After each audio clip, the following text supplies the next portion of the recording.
Hello and welcome back to another NWCL Beyond the Boundary. My name is Colby Donnelly and today I'm joined by Tonge Cricket Club's first team player and third team manager, Craig Naylor. How's it going, mate? Yeah, very good, Colby. Just finished work, so rushed here just for you. How are you, okay? I'm good, thank you. Good. Real. So, firstly, obviously I know you, but could you introduce yourself, please, so for people who don't? So, just tell us about yourself and your role at Tonge. Yeah, so Craig Naylor, I'm first team wicketkeeper. I've played here for 24 years now. I had a year out and played at Leavers for a season. Pretty much at Tonge, do obviously play here, help coach the juniors, under 13s upwards, help manage the third team, try and bring some kids through into senior cricket, help out around the place. I've probably a fixture and fitting now for the last 10 years at least, helping out, doing bits on the ground, stuff like that. So yeah, pretty much fully involved, Colby. Good. So obviously you mentioned about you being a first team player there. Just having a brief look at last season, you finished 6th in the league and you were quarter finalists in the Hema Cup. So as a group, what did you make of last season? I think we was in a really strong position with probably 5 games to go, still in Lancs knockout contention, and then the end of the season just petered off. We probably should have stepped up a gear, and we should have pushed for Lancs knockout more than anything. I think we lost 3 of the last 4. Some really bad results. When we got bowled out for 60 or 70 away at Eagly, and then we got annihilated by Social. I think last game of the season. So yeah, not a great finish, but there were some really good highlights in there. Yeah. I think we was one of the only teams to beat Blackrod, who had a fantastic season. On a Sunday, really good result. Obviously went to their place and got beat quite convincingly. But no, we turned up well. And to be honest with you, we struggle with the bat, which is evident. We have struggled with the bat for the past few seasons. Hopefully we're overcoming that now. But we really perform well with the ball. Some really strong performances from Connor, Sawyer opening the ball in. Hashan, again, 40-50 wickets, Mr. Reliable. But then Hasid Patel, bowled more overs than he has done in previous seasons and really come through. I'm sure he took 30 odd wickets. Hasid was one of the people you chuck the ball to and he'll get you a wicket. He'll turn the game around. So loads of positives. Obviously disappointed we didn't finish at Lancs knockout, and disappointed we got knocked out of the Hema Cup, because it would have been lovely to go to Little Lever in the semi-finals and have a battle there. That would have been a real battle I'd really enjoy. But yeah, so this season we started okay. Lost last couple, so we really need to push on now. We want to be battling at the top end of the table rather than the bottom. And then obviously we beat Baxenden last week in the Hema Cup. So we've got, go on, help me out. Little Lever, right? Little Lever in the next round. So yeah, another tough battle, but you have to beat the best to be the best, don't you? So yeah, looking forward to it. Thrive off the battle against some really good sides. So good. And obviously when I asked to come on, it was last Friday night after your T20 win, and I'm not expecting a Saturday game to go ahead. You managed to get on Saturday, unfortunately you lost. Just talking your T20 game against Farnworth Social Circle, you scored 154 for 5, and you managed to bowl Social out for 103. Can you go through that game with us? So 150, and it wasn't looking likely 150 early on. It looked really tough to score on the wicket. Social were bowling well, they're bowling into the wicket, it was stopping, taking the pace off. But once Justin and Hashan got going, they got 5 in. Justin's pretty disappointed he didn't get a ton, because he was looking like he was going to get on and get a ton. He's batting superbly at the moment. So 150, always a competitive score, especially at home on Tonge. And then started off with a ball. Social came out flying. Dave Tonge scored a few runs early on, but once we got the openers out and then we took the key wicket of Jamil, it was never in doubt really. We started controlling the game with the ball. Again, George Lever bowled really well in 2020. Sawyer bowled well. Alex with a few key wickets. So yeah, it was a good result and puts us top of the table with 2 to play. Walkden on Friday and then Little Lever week on Thursday. So yeah, we're in contention. We want a home quarter final. Yeah, we'd love to bring people to Tonge and beat one at home patch. It's our strong thing, I suppose. But then obviously on the Saturday we went to Social, rain affected. Never helps, does it, when you sat around a clubhouse playing darts and losing money. But yeah, we never started well with the ball. We didn't feel too good. Social put a really good score off 33 overs, so fair play to them. Andy Lane batted well, and Basil Sultan 50 odd, so yeah, fair play to them. And then with the bat, we lost it early wicket, but Justin and Hashan again, they looked like it was under control. Justin got out, and then we just petered down. I think it was 130 odd in the end or something like that. To be fair, my kit is still wet from batting in all that rain at the end. But yeah, listen, we got 3 bonus points out of it. At one point, we weren't looking like that. So you need to pick up points, and that's what we've not done this season well enough. We've not bowled teams out. We've not got them extra 2 points. You look at, say, Farnworth, they've won 1 or 2, but they've done really well in picking up bonus points, 5 or 7 points every game. And that's brought them back up the table, back into contention at middle of the park. So yeah, it's something we need to work on, definitely, is checking these bonus points. Yeah, and obviously before you mentioned how successful you were in the T20 comp this year, Yeah. you won 3 out of 3. So why do you think this has been the case this season? I just think it sums up the way we have a number of players that like to play 2020. We have, obviously, the overseas and pro 2020. Well, Hashan doesn't actually like 2020, to be honest with you. But then you've got the likes of Soya, who loves to give it a whack. Hasib, Sam Harman likes to play aggressive. So it just suits us. And then we always back ourselves with the ball. So we know if we'll put a total on, we will back ourselves to defend that. Whether it's 90, whether it's 150, we will back ourselves all the time. Obviously, captained by Sam, so slightly different style to Connor. Yeah, Sam's on the front foot constantly, so yeah, it's good. It's good. It's always good. We've had 2 home games on Tonge. There's always plenty of people on. The music's on, barbecues on. All the kids stay behind after junior cricket. It's a really good atmosphere. So yeah, it's really enjoyable to play in, and there's nothing better than winning a 2020 nail biter Izzy on a Friday night and having a few beers after the game. So yeah, really good. Definitely. And obviously we've mentioned the last few years you have been, maybe not been with T20s where we want to be, but if you go back in the Bowling Cricket League in 2021, you had many of your current players playing back then. I think about 7 or 8 of them, including your pro. Obviously there's a long way to go, but what will silverware bring to the club in 2025? Oh yeah, it's massive. That's, at the end of the day, you play cricket to win. I mean, let's not kid ourselves. We're all here to win something, and to win silverware. The club hasn't been really privileged to win that much silver in the past 10 years. We've won one T20 Cup. Obviously, looking further back, Hamer Cup League, Lancs Knockouts. It was there. It was one of the clubs that everyone looked at for winning things. So it'll be massive for us to win something. I really, really want to win the Hamer Cup before I finish playing. I remember us winning the Hamer Cup back probably 20 years ago at Farnworth against Green Mountain. I was on holiday actually in the game, and I got back the evening of the game and come back to the club, and you've got the likes of Nice Party, Streety, all that Daddy Party, all them. They're all drinking out the cup. I'm there, probably 14 years old, drinking out that cup, thinking I fancy a bit of this. So I'd love to do it before I finish. So I'm going to get a good goal this year. Brilliant. So now focusing on your league, and you mentioned your Saturday first team skipper, Conor Lord. Yeah. He's been captain for a few years now after Alex left to join Farnworth. Can you talk about him and how the team responds to him as captain? Yeah, so Connor's he's probably been a captain now for 3 or 4 years. Yeah. He's done really well. It's never easy captaining a side. I captained, I think it was 2014, 15, something like that. I captained the team for 1 season and wicket kept at the same time, and then I'll never do it again. It's the hardest job. For 1, you want to win a game. For 2, you're trying to keep people happy as well, and it is difficult. But Connor's doing a really good job. He's got a great group of lads behind him. He's got a great overseas, great pro.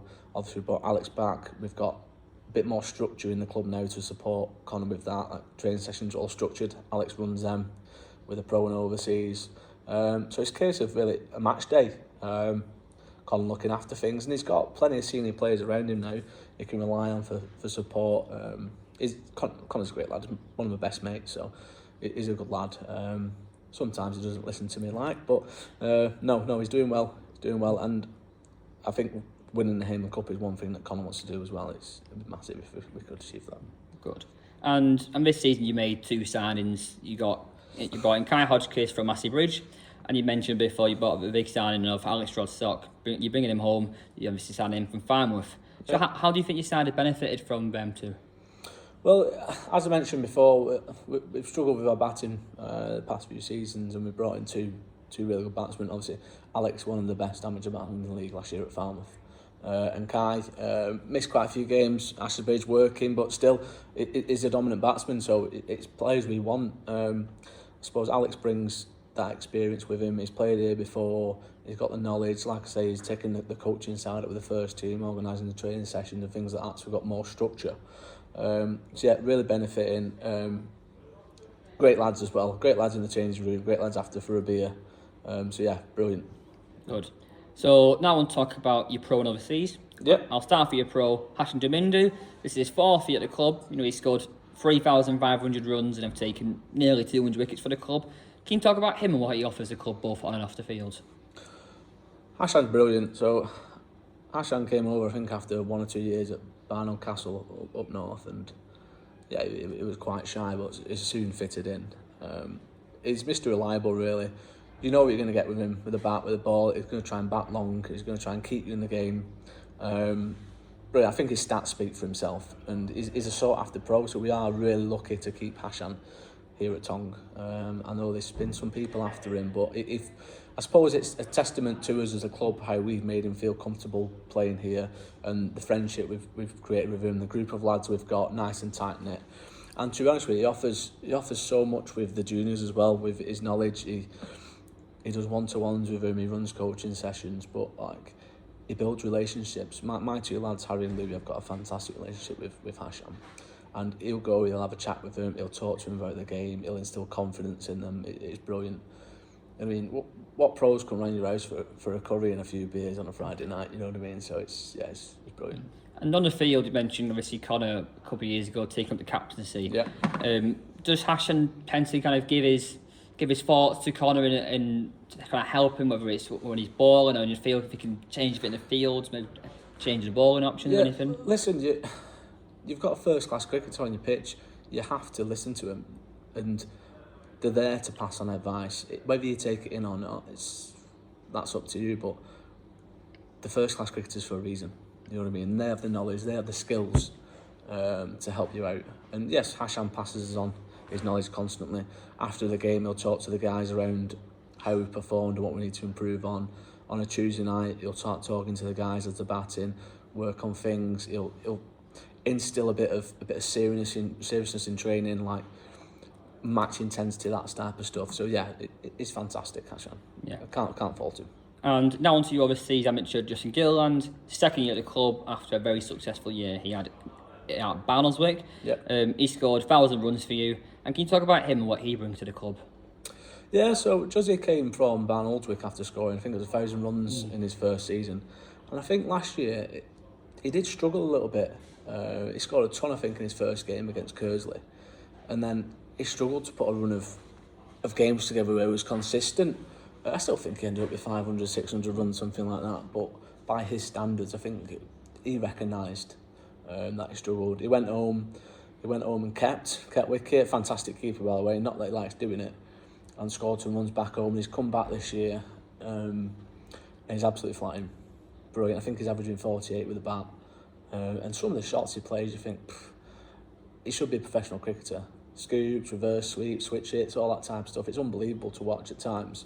But I think one of the biggest things with him this year is obviously he had the gloves for a bit last year, and then he had the gloves first game of the season, and we've ended up I've taken the gloves off him again, so he can just concentrate on batting. So I'm going to take credit for Justin scoring all his runs. It might be affecting my game a little bit, but no, I'm going to take credit for that. But Justin's class, again, off the pitch, relationship with all the lads, brilliant, always out with us, really good with the kids. And to be fair, he looks after all our bats as well. So if you have any issues with your bats, get on to Justin, he'll sort you out. Brilliant. Obviously, you look at your top order this season. You've got Justin opening with Alex. You've got Hashan coming in for 3. You've got Sam Hardman coming in for 11. You've got your middle order can differ based on what situation. Yeah. How good is it when you're coming in that middle order and you've got 4 very top quality batters there who really should be leading you through the line for most of the game? Yeah, well, I think you need to have a word with Connor Lord. I don't think I've batted it middle order much this year. I've been 8 or 9, 10. But no, listen, right, if you're going into bat in the middle order, you've still got the pro there, Alex, Justin, Sam. You've still got them there. It's a simple game. You know what I mean? You give them the strike, they're in, they're full of confidence. They'll score the runs. Do we do that as much as we should do?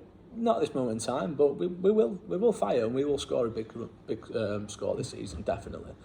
But yeah, it's brilliant. We needed to lengthen our batting lineup, and bringing Kai in as well strengthens the middle order. You know what I mean? You've got a middle order there, 4 or 5 of us that can interchange and depend on situation. So no, we've got the talent.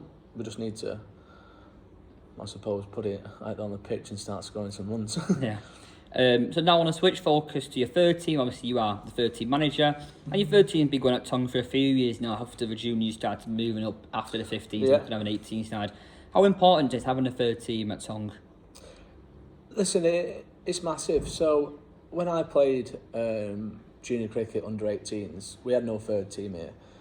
And under 18s were Wednesday, Thursday, it was 35 overs, you were getting a lot of cricket.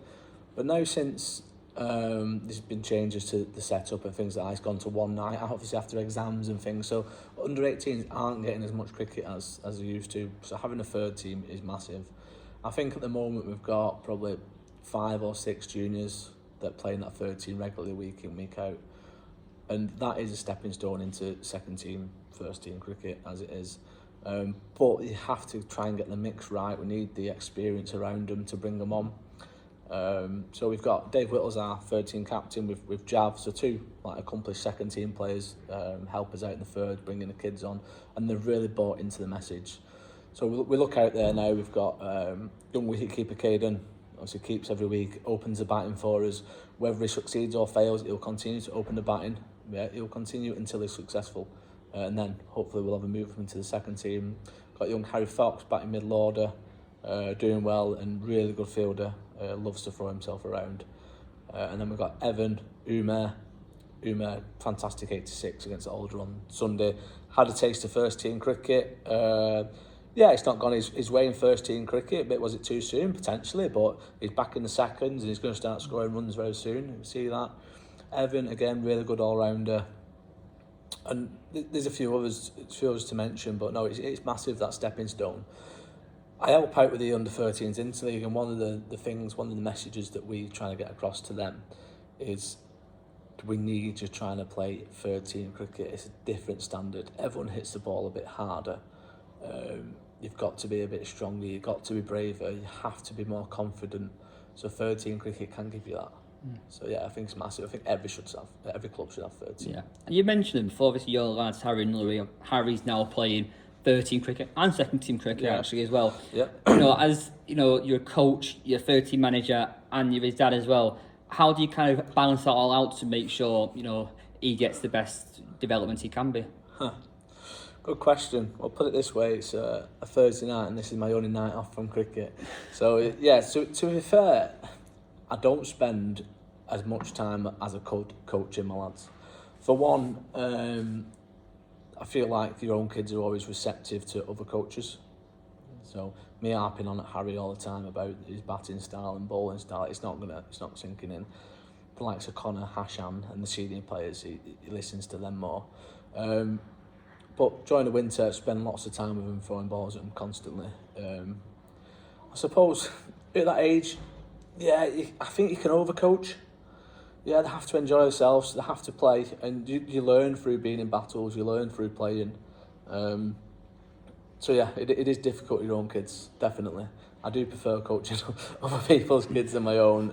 But I suppose that's because I want them to succeed that much, and I can see what talent they have, and I don't want that talent to go to waste. Yeah. But the most important thing, I don't want to be the one pushing them so they don't enjoy the cricket. You know what I mean? So yeah, it's a balance.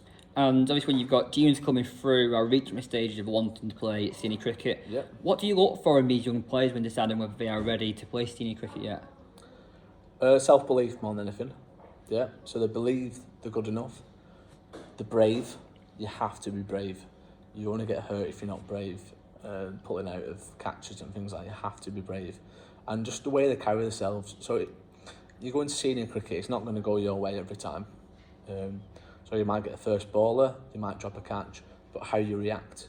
Yeah, how your next innings goes, how you go for your next catch, how you dive stop the next ball, how you next delivery is how they react.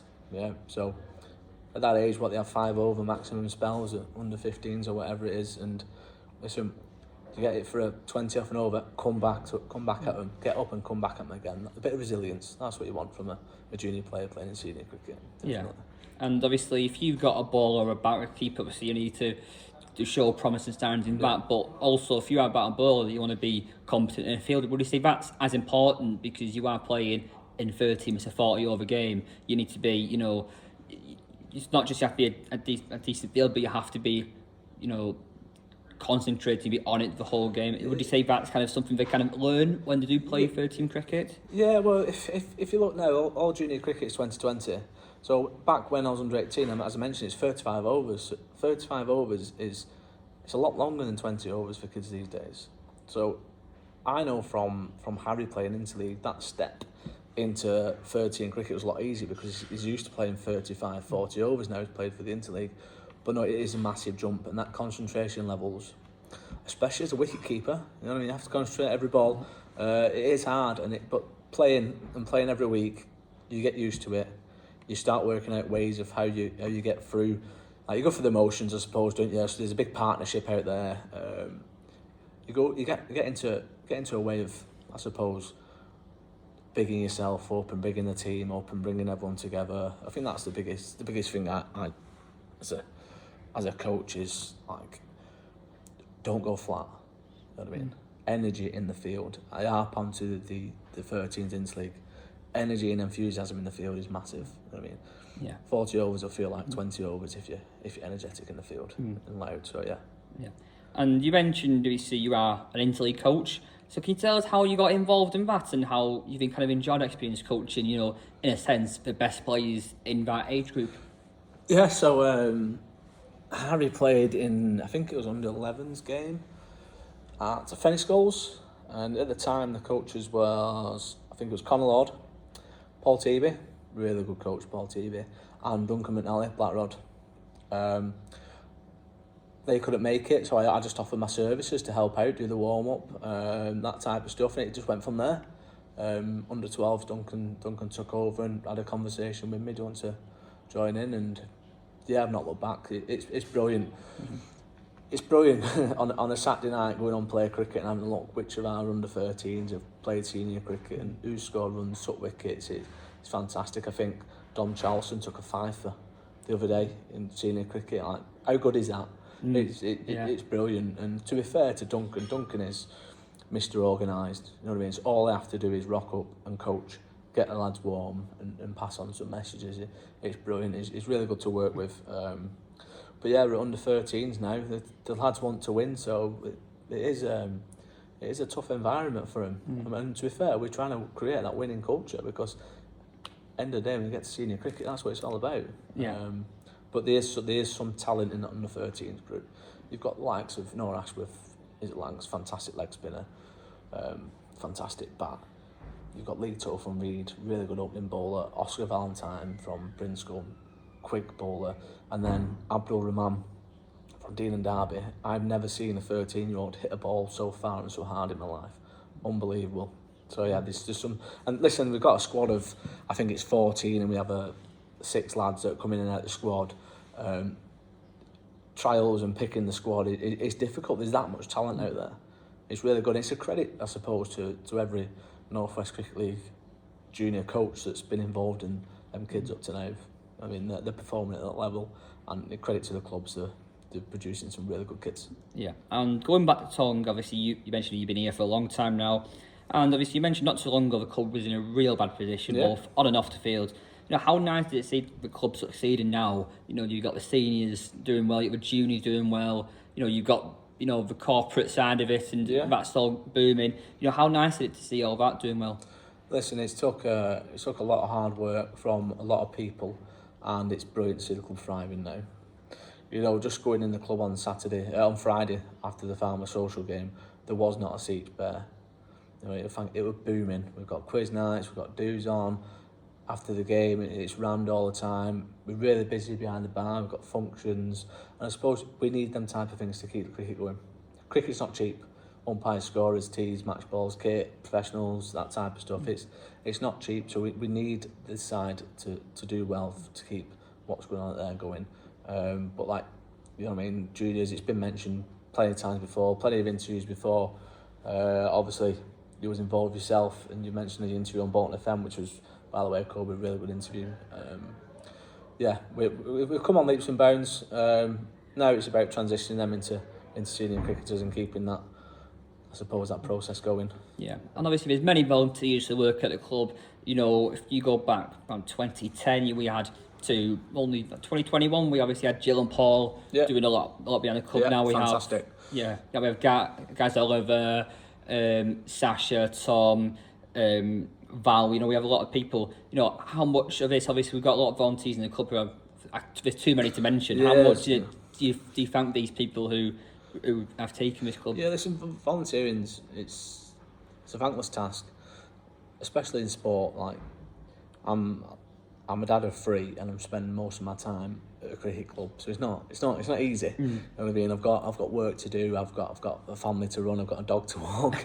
So it's not easy, and I don't think volunteers get enough credit. I mean, this club, I think we've got 7, 8 coaches, all volunteers. We've got people that come on the ground and litter pick and do the flowers and all that type of stuff, all volunteers. We've got players, electricians that come and do work for us. You know what I mean? There's joiners, there's also, everyone's volunteer, but without all them coming together, we wouldn't have the club that we've got this day. Yeah. And we won't be able to progress any further, so it's brilliant. Yeah. I would say Tonge, obviously there's many other clubs who are like this. We say Tonge is like a community where you're a close-knit group, you're all very close, everyone knows each other. Would you say that also contributes to the success as well? Oh, definitely. It's a family club. Like, my kids have got friends here. All my friends are pretty much here. Think about it. Dave Bath used to play here, Connor Lord, Tom Schofield, my children's godfathers. That's how close we are. My partner Charlie's got a really good group of friends here with some of the lads' partners. It's really good, and to be fair, it's one of them places, if I want a pint, I'll come in on any night of the week, I'll know someone, I'll have a conversation with them. Yeah, it's really good. It's a tight-knit group, and that's what gets us through these tough times. I suppose that reiterates on the cricket pitch as well. In the first team, when we're under the cosh, we do pull together, and you know what I mean, we back each other up, so hopefully that's going to transpire into some results very shortly. Good. And with North West League exec looking at expanding the league, what positives Tonge experienced since being in the NWCL? I suppose the freshen up, you're playing new teams, really good, going to new grounds, but the competitiveness, so everyone's beating each other. I mean, so I know last year Black Rod flew away a little bit, year before Little Lever, this year Reed, but everyone else is beating each other. Like, there's not one game where you don't rock up confident that you can get something out of it. So it's really good that system there is. I think that should attract new clubs. I mean, so it's not a big pyramid system where you've got 20 odd clubs and you've got something to fight for. So as I mentioned before, last season, 5 games to go, we've still got something to play for. We're not just sat in the middle of the table. I mean, so your season goes till September. Yeah. And obviously we do clubs in our league, I think including second teams, we've got about 26, 27 clubs. And obviously if you go to one of these big pyramid clubs, you know, get the communication from, if you're a club like Tonge, you know, it might be hard to get what you want to, you know, the execs. Would you say with the North West League, because you've only got 26, 27 clubs, the communication to get what you want to do, league secretary or whatever, is much easier? Well, I can't fully comment because I don't really get involved in the league exec side of stuff, but I do know from Gareth and Paul, when we've gone to the exec, they've been back quickly and we've got answers and we've been dialogue between them, so I can only say positive things for that.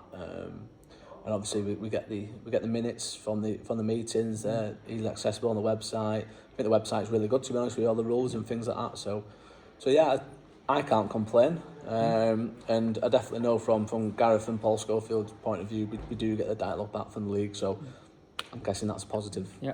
And what do you think the league's main asset is to attracting more clubs?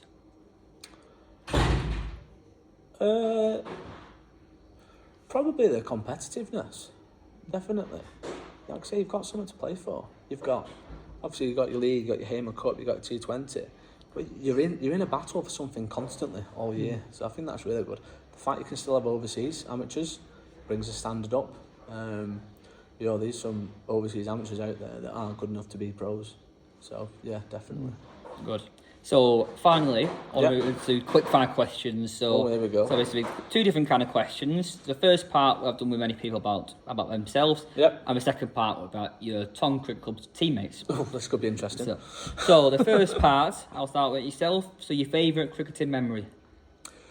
Oh, there's been plenty, but I'll probably have to say we played a T20 semi-final in the year when we won it that year, and I walked in it, I think it was like 32 for 5, walked in number 7 and hit 49 not out to win the game, and just that feeling where we had 500-600 people on Tonge, it was rammed, and that feeling where you've got through to a final, everyone's coming on and celebrating because of what you've done.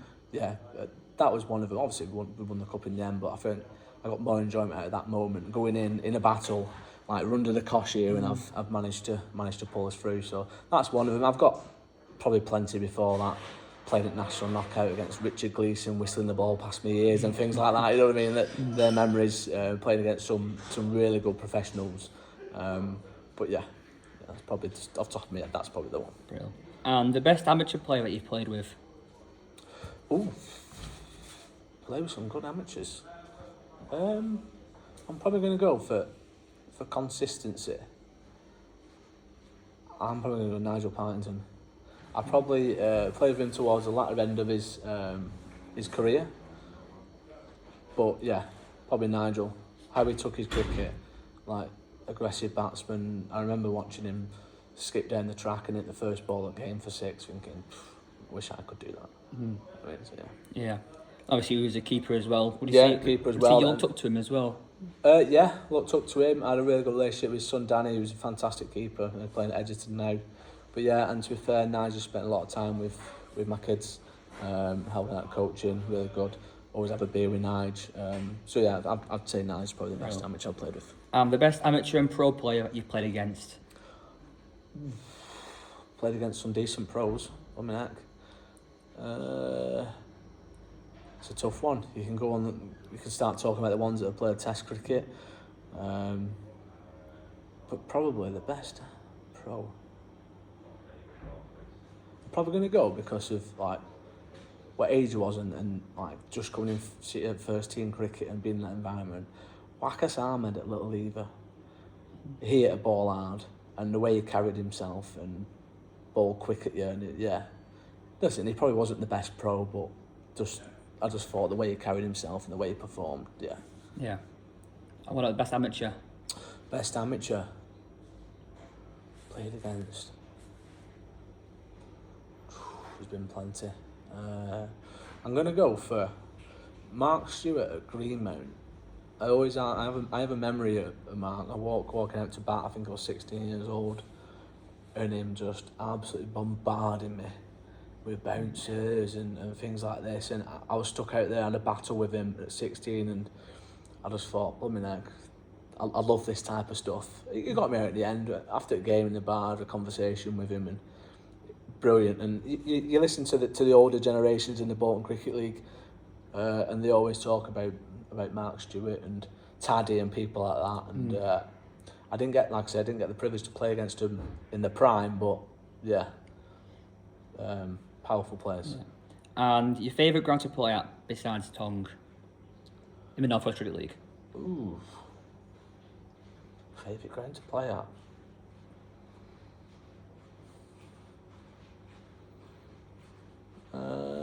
Well, I'd say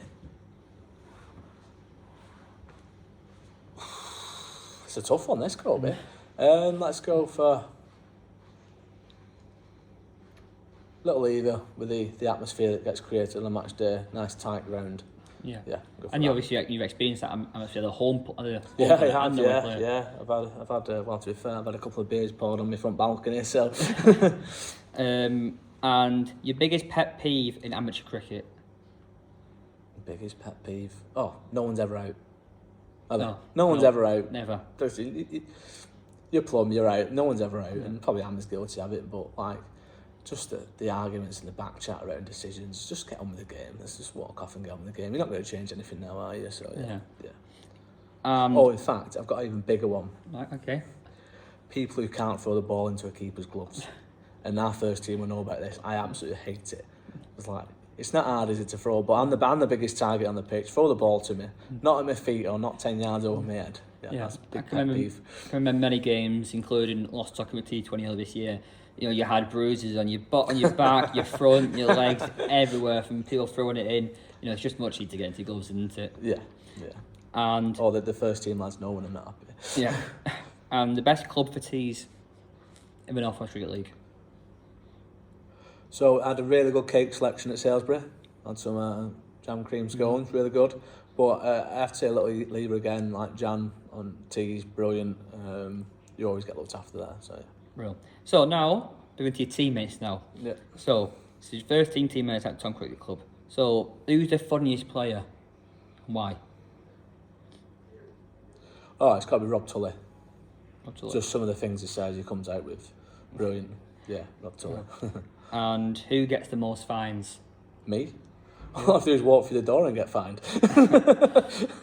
What's the worst fine you've been... What's the worst reasons you've been fined for? I don't think that should be put on beyond the boundaries, to be honest with you, Kobe. But yeah, I get fined a lot.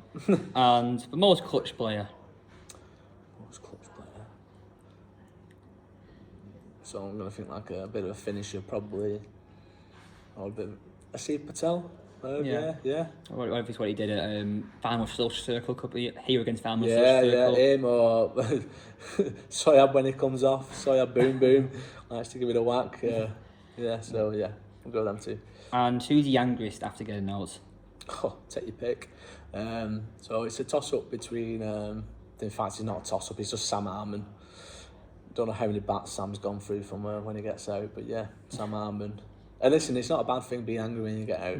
You know what I mean? So yeah. And sometime with Sam, you know, he gets out and then 50 minutes later, he's just, you know, he's just talking to you about absolutely everything. He's so giddy after obviously the initial thing. Listen, it's always disappointing getting out, and people show in different ways. But yeah, Sam Harmon's the youngest. Yeah. Kind of funny actually.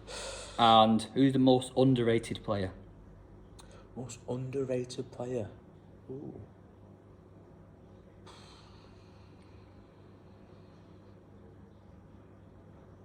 Probably Hassan with the ball. You know what I mean? So he probably doesn't bowl as many overs as he should, but he tell you what, stood up to stumps to Hassan, and it's swinging it into you, then darting away.